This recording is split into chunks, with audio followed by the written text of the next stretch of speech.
Olá, irmãos, graça e paz. No 22º dia de campanha de oração, referente ao dia 23, nosso devocional se encontra em 1 Pedro, livro de 1 Pedro, capítulo 3, dando continuidade aí aos vídeos anteriores. No capítulo 3, inicialmente, ele vai tratar sobre três temas a princípio, mas desde o capítulo anterior a gente está vendo sobre a vida exemplar cristã. Pedro ele sempre vai também está falando muito ultimamente sobre essa questão de como o cristão deve proceder na sociedade e de modo exemplar. No início, ele vai falar sobre o dever dos casados. Na segunda parte do capítulo, ele vai falar sobre o amor fraternal. E na última parte, ele vai falar sobre a prática do bem, a longanimidade segundo o exemplo de Cristo. Nessa primeira parte, é interessante destacar, ele começa falando de um modo especial para as mulheres, a ideia das mulheres serem submissas ao próprio marido, principalmente nos casos em que o marido é descrente, para que, se ele ainda não obedece à palavra, versículo 1 do capítulo 3, seja ganho sem palavra alguma, por meio do procedimento de sua esposa, ao observar o vosso honesto comportamento cheio de temor. Então é interessante que isso também se aplica ao que foi falado no capítulo anterior, a ideia de que por meio do seu proceder, falando de um modo mais geral, não exclusivo só as esposas, as mulheres, mas trazendo para a nossa vida, para todos os cristãos, por meio do nosso proceder, as pessoas possam ser ganhas sem palavras alguma, apenas pelo modo proceder e o honesto comportamento cheio de temor, no caso, sempre o nosso temor a Deus. E é interessante também que ele fala aqui sobre as esposas, que não seja o adorno da esposa, não seja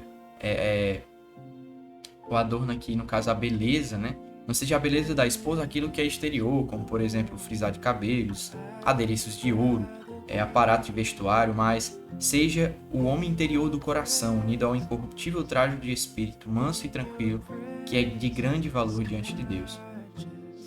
E aí o apóstolo Pedro vai falar sobre alguns exemplos de santas mulheres, que foram submissas ao próprio marido. Ele fala de Sara, e depois ele vai falar sobre os deveres dos maridos, a ideia de cuidar e viver uma vida comum do lar com discernimento, também tendo consideração e cuidado com uma parte mais frágil. Frágil não no sentido ruim da palavra, mas frágil como sendo como, por exemplo, um vaso precioso, que você tem que ter um cuidado, mas você tem que ter um cuidado bem maior, tem que limpar, tem que estar constantemente ali limpando para que não aconteça nenhuma rachadura ou quebre. A ideia de você cuidar com amor, tendo consideração como parte mais frágil. É disso que esse termo parte mais frágil se refere. Tratar com dignidade, pois sois juntamente herdeiros da mesma graça de vida, para que não se interrompam as vossas orações. A ideia da união aí, E aí depois ele vai falar sobre amor fraternal.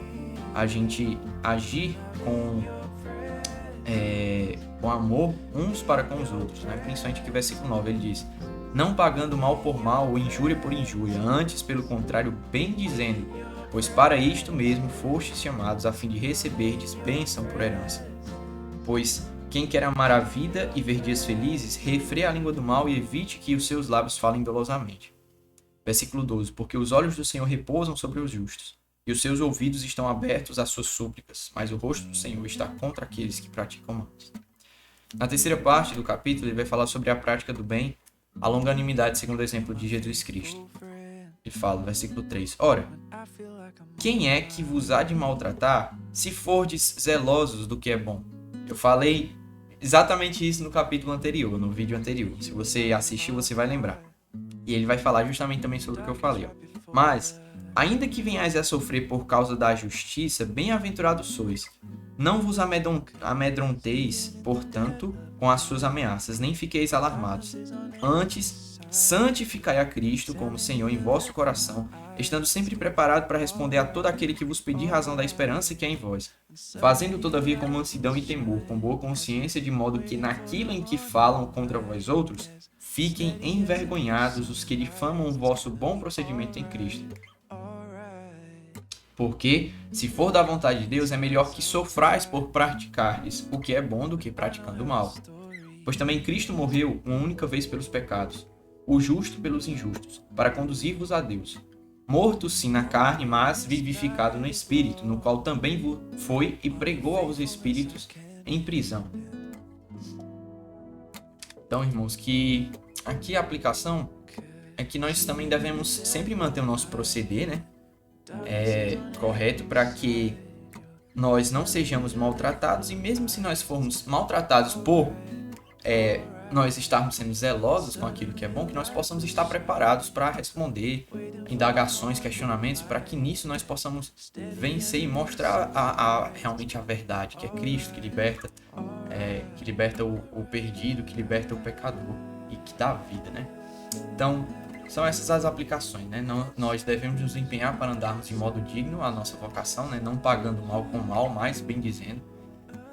Devemos em toda a nossa vida proceder de modo correto para que não haja algo que possa nos trazer nossa própria condenação por parte de outras pessoas, e devemos estar preparados para responder e falar de Cristo quando questionados. E não só responder, como também convencer e mostrar a verdade para essas pessoas. Então, irmãos, que nós possamos estar aplicando essas palavras, esses ensinamentos em nossa vida, que Deus possa estar te abençoando. Até mais.